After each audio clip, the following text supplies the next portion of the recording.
Welcome to 5 Minute Videos. ஒரு சின்ன கராஜில் இருந்து ஆரம்பிக்கப்பட்டு அதுவும் ஒரு ஆன்லைன் புக் ஸ்டோரா ஆரம்பிச்சு இன்னைக்கு உலகத்தோட மிகப்பெரிய ஷாப்பிங் வெப்சைட்டா மாறி இருக்க ஒரு கம்பெனி தான் அமேசான். இப்போ அமேசான் வெறும் ஷாப்பிங் வெப்சைட் மட்டும் கிடையாது, இவங்க டெக் ரிலேட்டடாவும் நிறையவே விஷயங்களை செஞ்சுட்டு வர்றாங்க.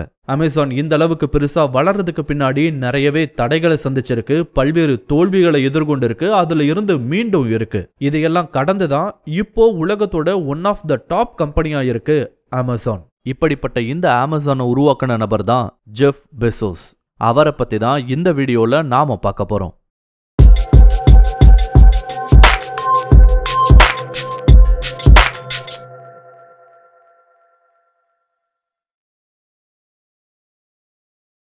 ஆயிரத்தி 1964 ஆண்டோட ஜனவரி 12ஆம் தேதி யூஎஸ்ல இருக்க மாகாணங்கள்ல ஒன்னான நியூ மெக்சிகோல இருக்க அல்புகர்க்ல பிறந்த ஒரு நபர் தான் ஜெஃப் பெசோஸ்.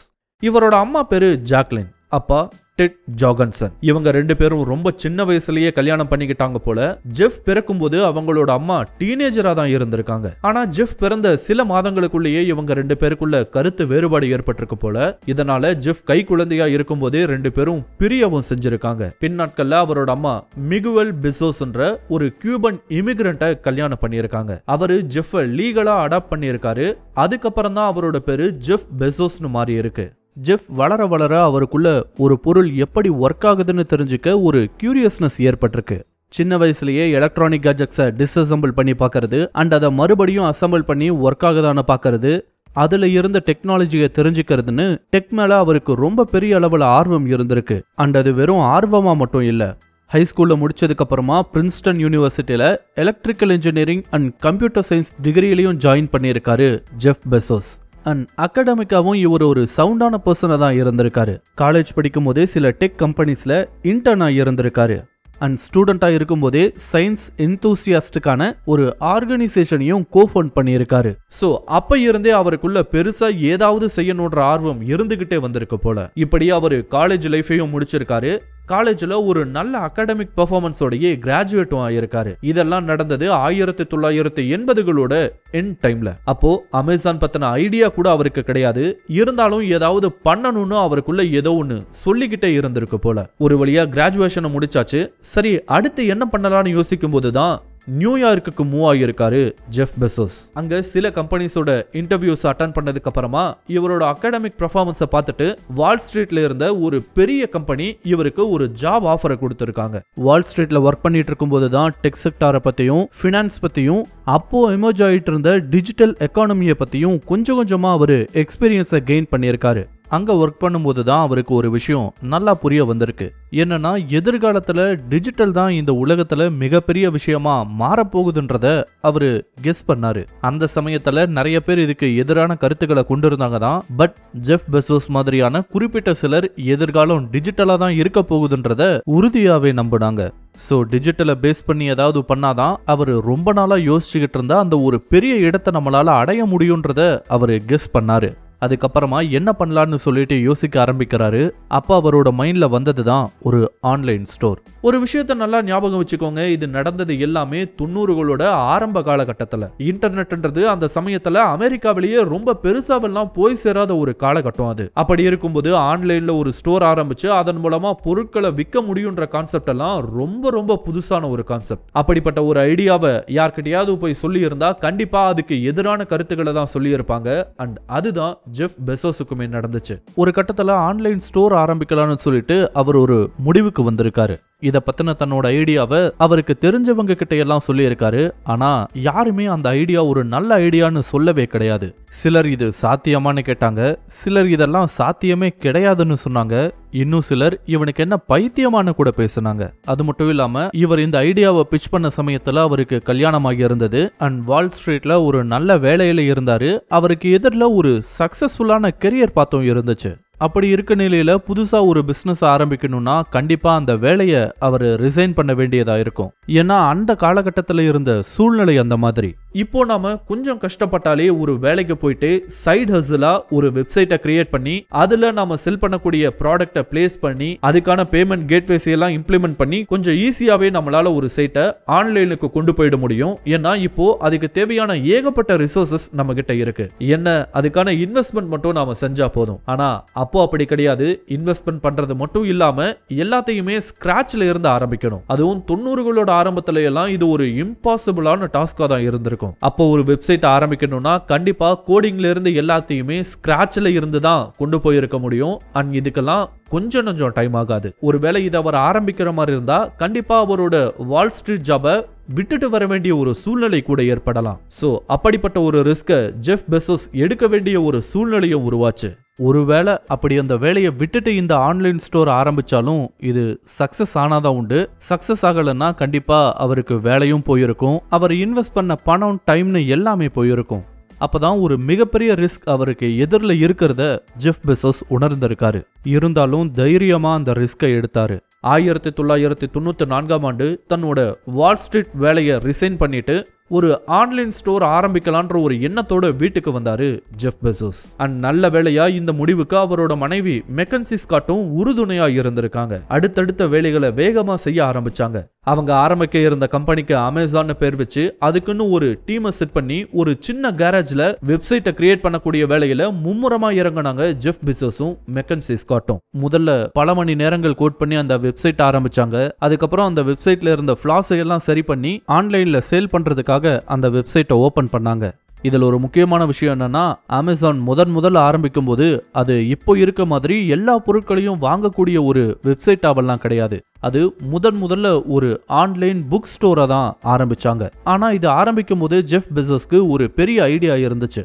ஒருவேளை இது மட்டும் கிளிக் ஆச்சுன்னா தொடர்ச்சியா இந்த வெப்சைட்டை எக்ஸ்பேண்ட் பண்ணிட்டே போலாம். இந்த சைட்ல கிடைக்காத பொருட்களே இருக்கக்கூடாதுன்ற ஒரு நிலைக்கு இந்த சைட்டை கொண்டு போகணுன்றதுல ஜெஃப் பெசோஸ் உறுதியா இருந்தாரு. கண்டிப்பா அது சாதாரண விஷயம் கிடையாது. இருந்தாலும் அதை நோக்கி கொஞ்சமா நகர ஆரம்பிச்சாரு ஜெஃப் பெசோஸ். எல்லா பிசினஸ் மாதிரியே Amazon.comமும் முதல்ல ஆரம்பிச்ச சில வருடங்கள்ல ரொம்ப கம்மியான ஆர்டர்ஸ் தான் வந்திருக்கு. அப்புறம் போக ஆர்டர்ஸ் வர்றது அதிகமாக ஆரம்பிச்சது. அண்ட் கொஞ்சமா அந்த கம்பெனியும் டெவலப் ஆக ஆரம்பிச்சது. அப்படி இருக்கும்போது 1997ல அமேசான் அவங்களோட கம்பெனி ஸ்டாக்ஸை முதல்ல ஷேர் மார்க்கெட்ல லிஸ்ட் பண்ணியிருக்காங்க. இவங்க முதல்ல அமேசானோட ஸ்டாக்ஸை ஷேர் மார்க்கெட்ல லிஸ்ட் பண்ணும்போது ஒரு அமேசான் ஸ்டாக்கோட விலை $18 நிர்ணயம் செய்யப்பட்டுச்சு. இந்த டைம்ல எல்லாம் அமெரிக்காவில் இன்டர்நெட் கொஞ்சமா பிரபலமடைய ஆரம்பிச்சிருந்தது. இதனால இன்டர்நெட்டை மையப்படுத்தி உருவாக்கப்பட்ட கம்பெனிஸ்ல நிறைய பேர் தானா முன்வந்து முதலீடு செய்ய விரும்பினாங்க. அந்த சமயத்துல ஸ்டாக் மார்க்கெட்ல அமேசான் இறங்குனதும் நிறைய பேர் அமேசானோட ஸ்டாக்ஸை வாங்க ஆரம்பிச்சாங்க. இதனால சில மாதங்களுக்குள்ளேயே மிகப்பெரிய அளவிலான இன்வெஸ்ட்மெண்ட் அமேசானுக்கு கிடைக்க ஆரம்பிச்சது. இன்வெஸ்ட்மெண்ட் பெரிய அளவில் வர ஆரம்பிச்சதும் அமேசான் அவங்களோட சைட்டை அப்கிரேட் பண்ண ஆரம்பிச்சாங்க. இன்வென்ட்ரியை பெருசாக்க ஆரம்பிச்சாங்க. அண்ட் பல இடங்களுக்கும் பல நாடுகளுக்கும் டெலிவரி ஆப்ஷன்ஸை கொண்டு போக ஆரம்பிச்சாங்க. இது மட்டும் இல்லாம அப்பவே ஒன் கிளிக் ஆர்டரிங், ஒரு கஸ்டமரோட ப்ரீவியஸ் பர்ச்சேசஸை வச்சு ப்ராடக்ட் ரெக்கமெண்டேஷன் பண்றது, அமேசான் பிரைம் மெம்பர்ஷிப் ப்ரோக்ராம்னு ஒவ்வொரு விஷயமா இன்ட்ரோடியூஸ் பண்ண ஆரம்பிச்சிருக்காரு. சோ அமேசான் ஒரு ஆன்லைன் புக் ஸ்டோரா ரொம்ப நல்லாவே எஸ்டாப்ளிஷ் ஆச்சு. ஆனா ஜெஃப் பெசோஸோட எண்ணம் இது மட்டுமே கிடையாது. இந்த வெப்சைட்டை வெறும் புக்ஸுக்கான வெப்சைட்னு மட்டும் இல்லாம எல்லா பொருட்களும் கிடைக்கக்கூடிய ஒரு ஆல் இன் ஆல் இ-காமர்ஸ் சைட்டா மாத்தணும்ன்றது தான் அவரோட அல்டிமேட் கோலா இருந்துச்சு. சோ அதுக்கான வேலைகளையும் ஒரு பக்கம் தொடர்ந்து செஞ்சுக்கிட்டே இருந்தாரு. புக்ஸ்னு மட்டும் இல்லாம அமேசான்ல எலக்ட்ரானிக்ஸ், டாய்ஸ், ஹோம் அப்ளையன்சஸ்னு புது ப்ராடக்ட் கேட்டகரிஸை தொடர்ச்சியா அப்டேட் பண்ணிக்கிட்டே வந்தாங்க. அண்ட் 2000களுக்கு மேல ஒரு ஆன்லைன் புக் ஸ்டோரா மட்டுமே பார்க்கப்பட்டு வந்த அமேசான் எல்லா பொருட்களும் கிடைக்கக்கூடிய ஒரு மிகப்பெரிய இ-காமர்ஸ் வெப்சைட்டா உருவெடுத்துச்சு. அண்ட் ரெஸ்ட் இஸ் ஹிஸ்டரின்ற மாதிரி இப்போ உலகத்தோட ஆல்மோஸ்ட் எல்லா நாடுகள்லயும் அமேசான் இருக்கு. அமேசானுக்குன்னு தனி வேர் ஹவுசஸ் இருக்கு. லட்சக்கணக்கானவங்க ஒர்க் பண்ணிட்டு இருக்காங்க. அண்ட் இப்போ Jeff Bezos one of the richest man in the வேர்ல்டாவும் இருக்காரு. ஒருவேளை ஆரம்பத்திலேயே எல்லாரும் தடுத்த மாதிரி இந்த ஒரு விஷயம் நமக்கு செட் ஆகாது போலன்னு அவர் மட்டும் அந்த ஐடியாவை கைவிட்டிருந்து அவரோட வால் ஸ்ட்ரீட் ஜாபையே தொடர்ந்து செய்ய ஆரம்பிச்சிருந்தாருன்னா கண்டிப்பா Amazon.com உருவாகி இருக்குமான்றது சந்தேகமான ஒரு விஷயம்தான்.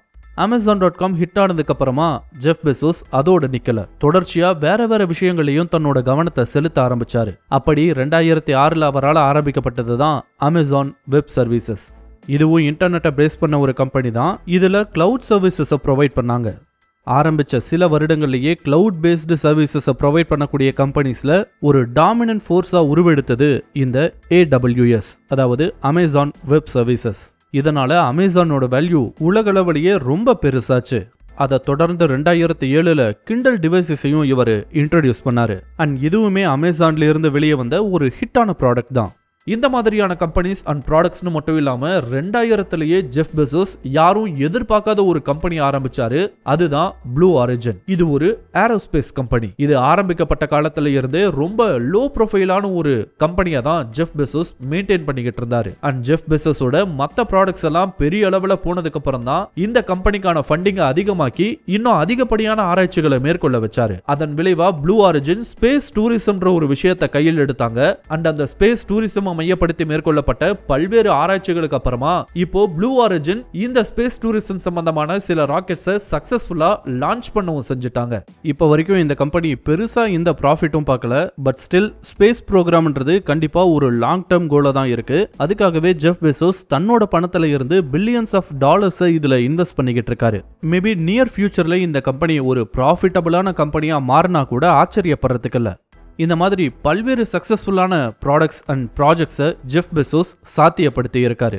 எப்படி ஜெஃப் பெசோஸ்னால ஆரம்பிக்கப்பட்ட சில கம்பெனிஸும் சில ப்ராடக்ட்ஸும் பெரிய அளவில் சக்சஸ்ஃபுல்லாக மாறி இருக்கோ, அதே மாதிரி ஜெஃப் பெசோஸ்னால அறிமுகப்படுத்தப்பட்டு ஃபெயிலியரான ப்ராடக்ட்ஸும் இங்க இருக்கத்தான் செய்யுது. அதுல முக்கியமான ஒன்று சொல்லணும்னா ஃபயர் ஃபோனை சொல்லலாம். இப்போ ஸ்மார்ட் போன்ஸ்ல டாமினண்டா இருக்கிறதுன்னு பார்த்தா மொத்தம் 2 OS மட்டும் தான். ஒன்னு ஆப்பிளோட iOS, ரெண்டாவது ஆண்ட்ராய்டு. இந்த 2 மொபைல் ஓஎஸ் தான் டாமினண்டா இருக்கு. ஸ்மார்ட் போன் வரதுக்கு முன்னாடி சிம்பயான் OS, பிளாக்பெரி OS, பாம் OSன்னு நிறையவே மொபைல் ஆபரேட்டிங் சிஸ்டம்ஸ் இங்க இருந்துச்சு தான். பட் எப்போ ஸ்மார்ட் போன்ஸ் வர ஆரம்பிச்சதோ அப்ப இருந்தே பழைய மொபைல் ஆபரேட்டிங் சிஸ்டம்ஸ்னால கோப்ப பண்ண முடியாத ஒரு சூழ்நிலை ஏற்பட்டிருக்கு. இதனாலேயே இப்போ இருக்க ஆப்பிளோட iOSம் ஆண்ட்ராய்டும் டாமினன்ட் ஃபோர்ஸ் ஆச்சு. இந்த ஆண்ட்ராய்டையே கூகுள் ஒரு மாதிரி கஸ்டமைஸ் பண்ணிட்டு இருக்காங்க. சில வருடங்களுக்கு முன்னாடி கூகுளோட சப்போர்ட் கட் ஆனதுக்கு அப்புறமா சைனீஸ் கம்பெனிஸ் இந்த ஆண்ட்ராய்டை பேஸ் பண்ணியே அவங்க ஒரு தனி OS எல்லாம் உருவாக்கிட்டாங்க. பட் பேசிக் என்னமோ ஆண்ட்ராய்டு தான். பிகாஸ் அது ஓப்பன் சோர்ஸ் சாஃப்ட்வேர்ன்றதால அதை யாருமே கேள்வி கேட்க முடியாது. 2014ல் இந்த ஃபயர் ஃபோனையும் ஆண்ட்ராய்டை பேஸ் பண்ணி உருவாக்கப்பட்ட ஃபயர் OSன்றதை கொண்டு வந்து தான் இதை லான்ச் பண்ணாங்க. ஆனால் அந்த ப்ராடக்ட் ஜெஃப் பெசோஸ் நினைச்ச அளவுக்கு போல அது ஒரு ஃபெயிலியர் ப்ராடக்டா மாறிச்சு. இதனால அமேசானுக்கு ஆல்மோஸ்ட் $170 மில்லியன் லாஸ் ஆகிருக்கு. இந்த மாதிரியே eBayக்கு போட்டியா Amazon actions, living.com, pets.com, Amazon டெஸ்டினேஷன்ஸ்னு சில கம்பெனிஸ் ஆரம்பிச்சு அதெல்லாம் ஃபெயிலியர்ல தான் முடிஞ்சிருக்கு. ஸோ ஜெஃப் பெசோஸ்க்கு அப்சைட் மட்டுமே கிடையாது, இந்த மாதிரி பல டவுன் சைட்ஸும் இருக்குதான்.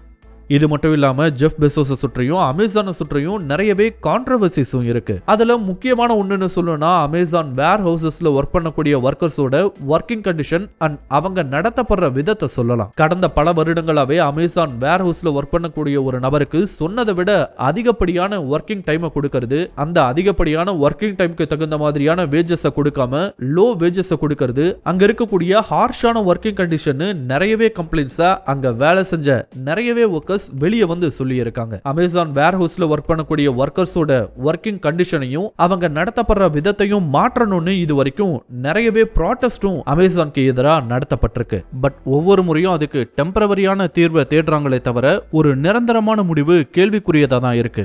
அது மட்டும் இல்லாம அமேசான் வளர வளர அது ஒரு மோனோபோலியா மாற ஆரம்பிச்சது. இ-காமர்ஸ் பிளாட்ஃபார்ம்ஸ்ல அமேசான் ஒரு டாமினன்ட் ஃபோர்ஸா இருக்கிறதால பல ஸ்மால் பிசினஸ்னால தாக்கு பிடிக்க முடியறதில்லன்ற மாதிரியான குற்றச்சாட்டுகளும் எழுந்திருக்கு. இது உண்மையான ஒரு தகவல் தான். அது மட்டும் இல்லாம ஜெஃப் பெசோஸோட பர்சனல் லைஃப்லயும் சில பிரச்சனைகளை அவர் கடந்த காலங்களில் எதிர்கொண்டிருக்காரு. ஸோ எதிர்ப்புகள் வந்த போதிலும் பலரும் ஒர்க் அவுட் ஆகாதுன்னு சொன்னாலும் தன்னோட ஐடியா கண்டிப்பா சக்சஸ் ஆகுன்ற நம்பிக்கையில தொடர்ந்து ஒர்க் பண்ணதால அமேசானும் சரி, அதை உருவாக்குன ஜெஃப் பெசோஸும் சரி இன்னைக்கு இவ்வளோ பெரிய இடத்துல இருக்காங்க. அவரை பலருக்கும் பிடிக்கலாம், இல்ல பிடிக்காம கூட போகலாம். ஆனா அவர் ஏற்படுத்தின இம்பாக்ட் ரொம்பவே பெருசு. இந்த வீடியோ உங்களுக்கு பிடிச்சிருந்தா லைக் பண்ணுங்க, கமெண்ட் பண்ணுங்க, ஷேர் பண்ணுங்க. இதே மாதிரியான புதிய வீடியோக்களை பார்க்க மறக்காம 5 Minute Videos சேனலுக்கு சப்ஸ்கிரைப் பண்ணுங்க. அண்ட் மறக்காம நோட்டிபிகேஷன் பெல் ஐகானையும் கிளிக் பண்ணி விடுங்க. தேங்க்யூ.